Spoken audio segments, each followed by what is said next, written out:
సావిత్రిబాయి గారి జయంతి సందర్భంగా CPM party నివాళులు అర్పిస్తూ ఉన్నది.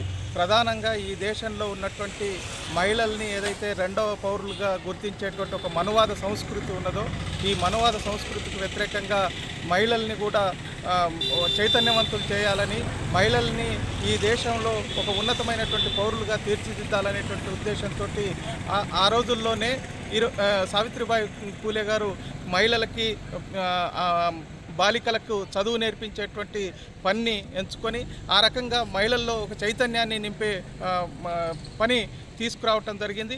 రెండవది, ఈ దేశంలో ఉన్నటువంటి మనువాద సంస్కృతికి వ్యతిరేకంగా జ్యోతిబా పూలేకు వెన్నంటి ఉండి ఆ మనువాద సంస్కృతిని కూల్చటం కోసం చివరికంటూ ప్రయత్నం చేసినటువంటి వ్యక్తి సావిత్రిబాయి పూలే గారు. కాబట్టి ఈ మనువాద సంస్కృతికి వ్యతిరేకంగా రాబోయే కాలంలో మరింత పెద్ద ఎత్తున మహిళలు, అట్టడుగు వర్గాల ప్రజలు, బలహీన వర్గాల ప్రజలు మరింత పట్టుదలగా పోరాటం చేయాల్సినటువంటి అవసరం ఉంది. అప్పుడే ఈ మనువాద సంస్కృతిని మనం అంతమొందించవచ్చు అనేటువంటిది తెలియజేస్తూ ఉన్నాం.